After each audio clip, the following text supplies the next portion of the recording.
The wind howled with an almost tangible fury, shaking the towering windows of the mansion and rattling the ornate chandeliers within. Outside, the city was disappearing beneath a blanket of thick, relentless snow, the streets vanishing under drifts that rose faster than anyone could shovel. Isabella, now 36 weeks pregnant, felt a deep unease that she couldn't shake. Every instinct in her body screamed that tonight would not pass quietly. She wrapped her hands over her growing belly, feeling the faint but insistent movements of her unborn child, and turned to Adrian with a pleading look. "Please, stay home tonight," she begged, her voice tight with anxiety. "The storm is getting worse, and I don't feel right. Just don't go." Adrian, standing by the grand staircase, brushed past her words with a wave of his hand and a dismissive smirk. "Isabella, you're being dramatic," he said, his tone smooth but cold. "I have an important engagement tonight. You know I can't miss it." His eyes flicked toward the mirror as he adjusted his cufflinks, completely absorbed in his own reflection. The glittering invitations to Victoria's elite party sat on the marble table, and it was clear where his priorities lay. He had already made up his mind, leaving Isabella to wonder if he truly cared at all about the life growing inside her. The storm outside escalated, wind shrieking through the trees and whipping against the walls of the mansion, rattling every window pane as if mirroring her rising panic. Adrian, finishing his preparations, finally called out to the staff. "Everyone, you're dismissed early tonight. Make sure the house is secure, and lock up." One by one, the servants nodded obediently, gathering their coats and disappearing into the snowstorm. The doors clicked shut, leaving Isabella completely alone in the vast, echoing mansion. Every footstep she imagined on the icy drive outside made her heart race. Alone, anxious, and increasingly aware of the dangers lurking both in the storm and in her husband's choices, Isabella wrapped herself in a shawl and tried to steady her racing thoughts. Yet deep inside, she knew this night would change everything. Adrian straightened his tie in the master bedroom mirror, smoothing out every wrinkle as if preparing not just for a party but for a stage performance. He pulled out his phone and tapped out a series of messages to Victoria, his mistress, detailing exactly what he planned to wear and hinting at how early he would arrive to make an impression on her high-profile guests. Each word he typed was laced with charm and flirtation, completely oblivious to the wife standing silently across the room. Isabella's heart sank as she caught a glimpse of the screen, recognizing the patterns of deceit she had come to dread. To cover his betrayal, Adrian called out over his shoulder, fabricating a business meeting that supposedly required him to leave the house immediately. "There's an urgent client issue," he said smoothly, his voice calm but hollow. "I can't delay, Isabella. You understand, don't you?" She nodded, though her stomach twisted with unease. She had heard that same excuse countless times before, yet tonight it felt heavier, more final, as if the storm outside was amplifying both his lies and the tension in her chest. Victoria, on the other end of the text chain, pressed Adrian relentlessly. She wanted him there early, wanting him to dazzle her influential friends and make it clear that he belonged to her world entirely. Adrian's responses grew increasingly dismissive of Isabella's presence, each message to Victoria punctuated with flirtatious emojis and subtle boasts about his wealth and charm. Isabella stood quietly, noticing the sharp contrast between the man she married and the one who now prioritized a glamorous social event over her safety and comfort. As Adrian finally donned his coat and glanced back at her, a small pang of fear gripped Isabella. She tried to steady her breathing, placing a hand protectively over her belly, reminding herself that she had to remain calm for her baby. Yet a chill ran deeper than the winter wind outside, something about tonight felt ominous.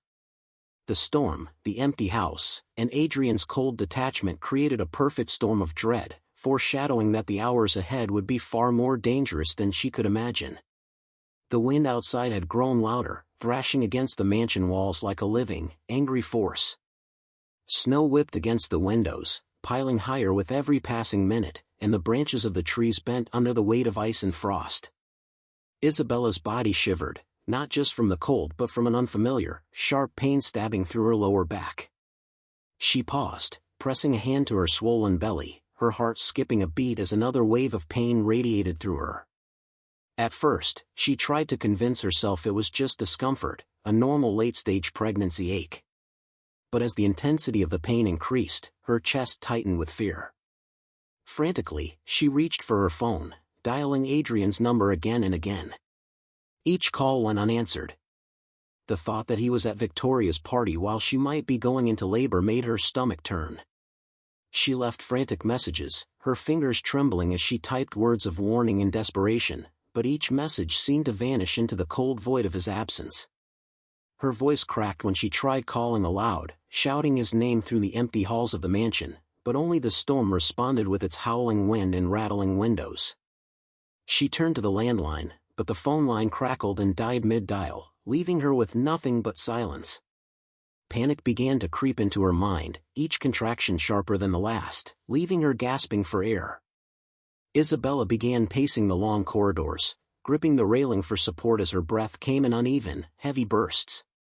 Each step sent another jolt of pain through her body, reminding her with cruel clarity that she was alone, completely vulnerable.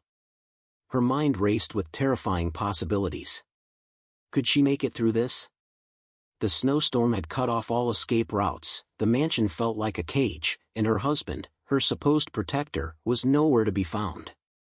With each contraction, the realization hit her harder: she might be going into labor completely alone, with no one to help her through the most critical and terrifying hours of her life. A sudden, violent contraction seized Isabella, doubling her over as pain radiated sharply through her abdomen and back. She fell to the cold marble floor, her knees and hands scraping against the unforgiving surface. Then, without warning, her water broke, flooding the floor with warm, unmistakable fluid. Panic gripped her chest, and she screamed aloud, hoping someone, anyone, would hear her.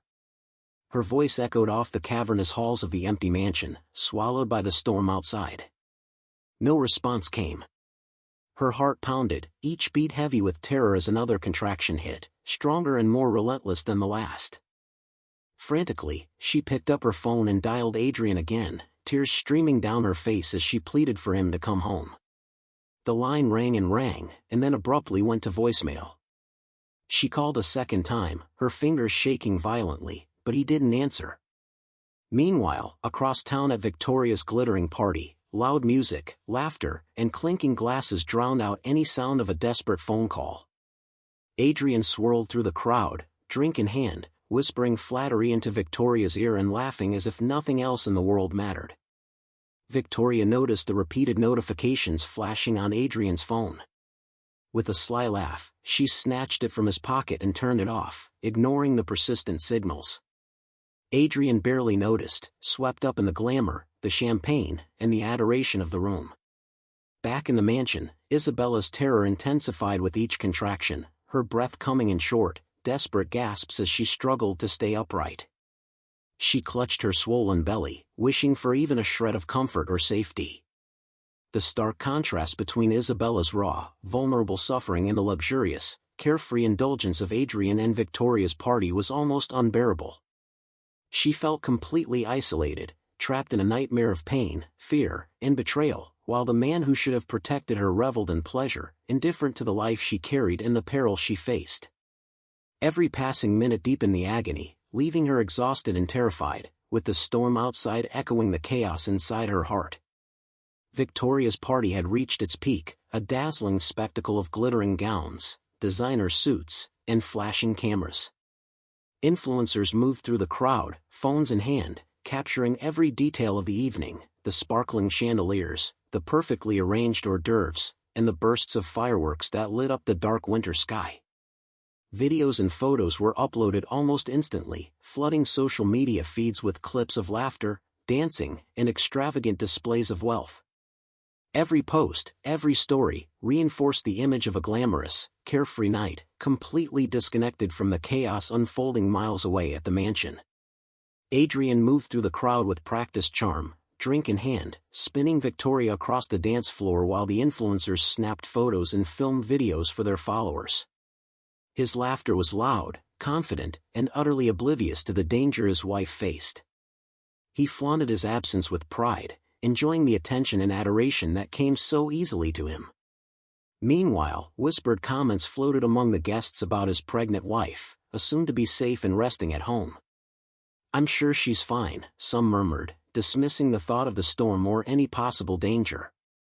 Yet the tiny seeds of doubt began to form, as the discrepancy between his carefree presence and her absence felt slightly off to a few observant eyes. Among the guests' followers, one friend of Isabella's happened to catch the live stream. Her heart skipped a beat as she watched Adrian dancing, laughing, and ignoring the mounting storm outside. Memories of Isabella expressing her unease earlier that day rushed back, and a cold fear gripped her. She immediately realized that Isabella could be in danger, alone and possibly in labor, while Adrian flaunted his betrayal to the world. Frantically, she began calling and texting, desperate to reach anyone who could help, igniting the chain of events that would soon reveal the stark contrast between the life Isabella risked and the reckless indulgence of Adrian and Victoria. The glamorous spectacle online had become a horrifying signal of neglect, and for those who knew the truth, the images were nothing short of terrifying. Isabella forced herself onto her hands and knees, each movement sending sharp jolts of pain through her abdomen. The cold marble floor beneath her scraped her skin, leaving red marks across her palms and knees. She crawled toward the garage door, each step a battle against both her body and the growing storm outside. Snow gusted in through the slightly open windows, drifting across the floors and chilling her to the bone. Every contraction made her gasp and press her hands tightly to her swollen belly, as if sheer will could shield her unborn child from harm. Her body slipped repeatedly on the icy patches that had formed near the doors and windows. Each fall left her dizzy, shivering, and gasping, but she refused to give up. She knew she had to escape the mansion or risk being trapped entirely as the storm worsened. Finally, with trembling arms and sheer determination, she reached the garage door and pushed it open, the freezing wind slamming against her like a physical blow. Her vision blurred, and her energy was almost spent as she fumbled for the car keys. The engine wouldn't start. She turned the key again and again, but the freezing temperatures had rendered it useless. Her hands shook uncontrollably, leaving streaks of blood where they had scraped against the marble and icy ground. Panic began to bubble in her chest as another contraction hit with full force. She sank to the ground, whispering prayers under her breath, begging for protection for her baby. Tears streamed down her face as fear gripped her completely. Alone, bleeding lightly, and realizing that escape might not be possible, Isabella's mind raced with the terrifying reality: she could lose her baby before reaching safety. Her breaths came in short, frantic bursts as she prayed silently for a miracle, the storm outside echoing the chaos and desperation she felt within. Every sound, the howl of wind, the creak of the house, the slap of falling snow, magnified her isolation and the life-threatening danger she faced, leaving her utterly vulnerable in the unforgiving night. The sound of a thundering vehicle approaching through the snow made Isabella's heart race. She could barely move, her body trembling with exhaustion and contractions, yet the sudden banging at the front door startled her so violently she nearly toppled over again. Fear surged through her. Was it intruders? Thieves taking advantage of the storm? Her breaths came in short, panicked bursts as she struggled to steady herself and call out. "Who's there?" she shouted, her voice cracking with desperation and pain, but all she heard was the muffled sound of the wind outside. After a tense moment, the door creaked open, and a tall figure emerged through the snowstorm, his coat dusted with frost and snow clinging to his boots. Daniel, a snowplow driver, had become stuck nearby because of a fallen tree blocking the road. Seeking shelter and assistance, he had approached the mansion. At first, he saw a lone woman staggering near the doorway, her condition immediately alarming him. Within seconds, he recognized that she was not just weary, she was in labor, dangerously weak, and in urgent need of help. Without hesitation, Daniel crossed the threshold and knelt beside Isabella, assessing her condition quickly but calmly. "You're going to be okay," he said softly, his voice firm yet reassuring, as he gently lifted her into his arms. She whimpered from both pain and disbelief, overwhelmed by the sudden kindness of a stranger appearing at the most critical moment. Daniel wrapped his coat around her, shielding her from the icy wind that still seeped through the mansion's edges. "I'm taking you to the hospital," he promised, steadying her trembling body. I won't let anything happen to you or your baby." His words, simple yet resolute, offered a glimmer of hope in the midst of her terror. For the first time that night, Isabella felt a flicker of safety, her trust shifting from the absent husband who had abandoned her to the stranger whose actions spoke louder than any words of comfort she had ever known.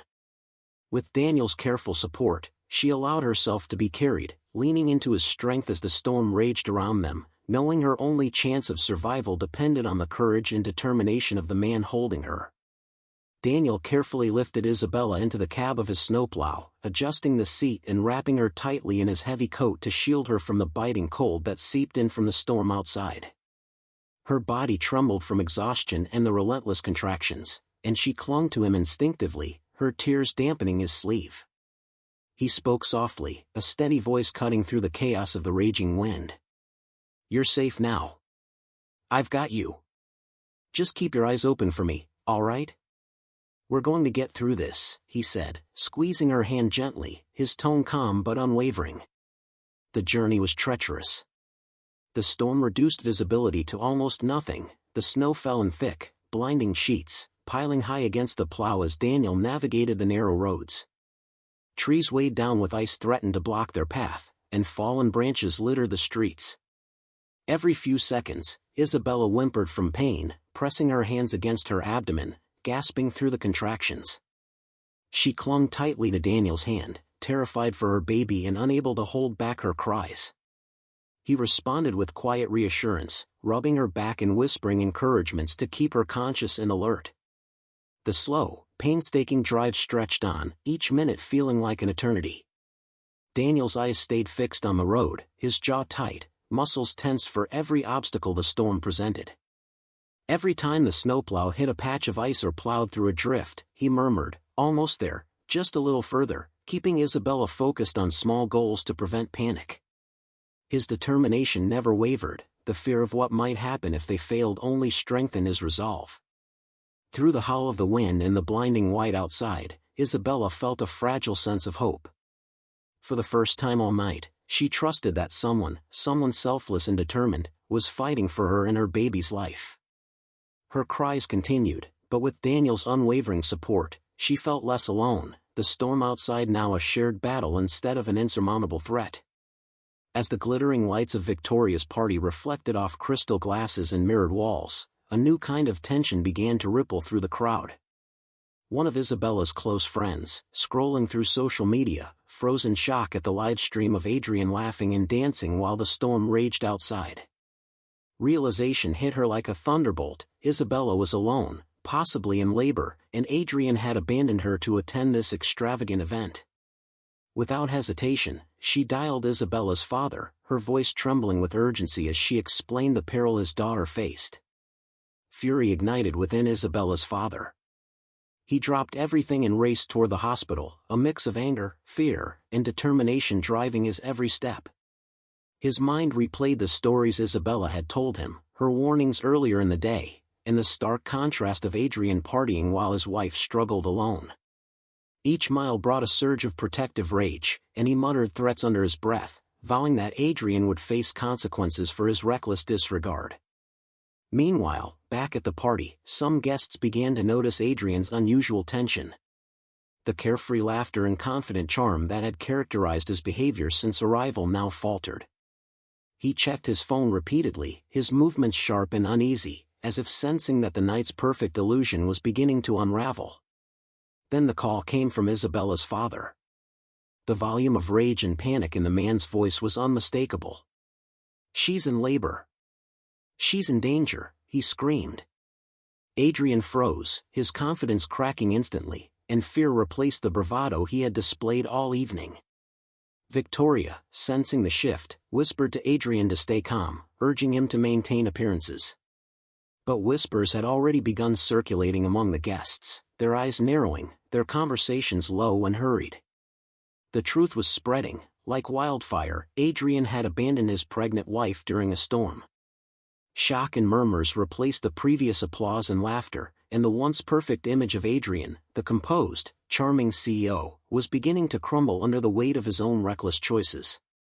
Daniel skidded through the hospital doors, snow clinging to his coat and boots, and immediately flagged down a pair of rushing nurses. "She's in labor. She's alone, in distress. Please hurry," he shouted, his voice urgent but controlled. Medical staff moved quickly, springing into action as they wheeled Isabella on a stretcher into the emergency wing. Her body was trembling from exhaustion, her skin pale and clammy, and the faint signs of dehydration were already visible. Every second counted. In the delivery room, the nurses worked efficiently, assessing her vitals while preparing the equipment for an emergency delivery. Oxygen masks, lines, and monitors were readied as doctors arrived, their expressions serious and focused. Daniel hovered anxiously nearby, his hands gripping the edge of the bed, heart pounding in his chest. He whispered words of encouragement to Isabella, who was barely conscious, her eyes half closed, but still fighting through the pain. "You're doing amazing, stay with me, Isabella. Your baby is coming. You've got this," he said softly, his voice the only comforting presence in the sterile, urgent environment. Isabella's contractions grew increasingly intense, sweat streaking her face, her muscles trembling from fatigue.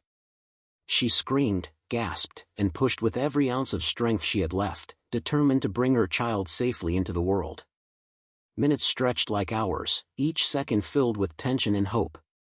Finally, with one last agonizing push, the cries of a healthy baby boy filled the room. Relief washed over Daniel and the medical team, but Isabella had given everything she had. She slumped back, her body spent, and passed out from sheer exhaustion. Doctors acted quickly to stabilize her, checking vitals, administering fluids, and ensuring there were no immediate complications. Her breathing was shallow but steady, her pulse gradually returning to normal. Though unconscious, Isabella was alive and safe, and her newborn son, healthy and strong, rested in the care of the nurses. Daniel exhaled deeply, finally allowing himself a brief moment of relief, knowing that both mother and child had survived the storm, thanks to his determination and quick action. Adrian finally arrived at the hospital hours later, snow still clinging to his expensive coat, face flushed with anger and panic. He stormed through the sliding doors, pushing past reception with a demanding glare. "Where is she? I need to see my wife," he barked, his voice loud enough to turn heads in the emergency waiting area. Nurses immediately stepped in, blocking his path. "Sir, she's just had an emergency delivery. You cannot enter right now," one said firmly, her eyes wary of the aggression in his posture. Before he could argue further, Isabella's father appeared, his face red with fury. "You nearly killed her. You left her alone during a storm, in labor, while you drank and danced at your mistress's party," he roared, shoving Adrian back. The CEO staggered slightly, shocked at the raw intensity of his father-in-law's rage. Security moved to restrain him, but Adrian struggled to maintain his composure, desperate to assert control over a situation rapidly spiraling beyond him. Meanwhile, the world outside the hospital was already reacting. Social media had exploded. Screenshots of Adrian's messages to Victoria, clips from the party, and frantic comments from witnesses and Isabella's friends went viral. Followers, journalists, and gossip accounts shared the scandal at lightning speed. The man who had cultivated a flawless public image, a polished billionaire CEO admired for charisma and control, was being publicly exposed as reckless and cruel. Back in the hospital, Adrian's phone buzzed relentlessly as his business partners began distancing themselves, investors hesitated, and legal advisors whispered cautions about potential lawsuits. Every alert drove home the reality: his empire, carefully curated reputation, and carefully constructed personal image were unraveling before his eyes. His late arrival, his arrogance, and his callousness had destroyed the illusion of perfection he had spent years building. In a single night, the world saw Adrian for who he truly was, and the consequences were immediate, brutal, and inescapable. When Isabella slowly opened her eyes, the sterile white of the hospital room greeted her. Her body ached, but relief washed over her as she realized she was alive. Daniel sat nearby, his expression calm and watchful, a silent guardian through the harrowing night. She took in a deep breath and finally allowed herself to cry, soft tears spilling down her cheeks as she reached for her newborn son, cradling him gently against her chest. His tiny hands grasped at her fingers instinctively, and in that fragile, perfect moment, all the fear and pain of the storm, the night, and Adrian's betrayal seemed to melt away. Adrian arrived, his face flushed with guilt and panic, stumbling forward with words of apology. "Isabella, he began, but she cut him off, her voice steady despite the lingering exhaustion. "I am done, Adrian. I want a divorce, full custody of our son, and nothing more from you," she said firmly, her eyes meeting his without a trace of doubt. He faltered, realizing that the man who had built his life around control and image had no hold over the woman who had survived the storm and fought for her child. News of Adrian's abandonment, his mistress's betrayal, and the scandalous party had spread. Victoria quickly distanced herself, leaving him alone with the ruins of his public and private life. Investors pulled out, business partners stepped back, and the image of the untouchable CEO collapsed in an instant. Adrian's empire of charm and power had crumbled overnight, a direct result of his selfish choices. Meanwhile, Isabella began rebuilding her life. She moved forward quietly, surrounded by her devoted father and the small, precious joy of her son. Daniel remained a steady, unobtrusive presence, offering support without intrusion. As she watched the sunlight filtering through the window, Isabella realized the storm that had threatened to destroy her had instead freed her. She was stronger, wiser, and resolute, a mother who had survived betrayal, danger, and fear, emerging with a new life full of hope and unwavering determination.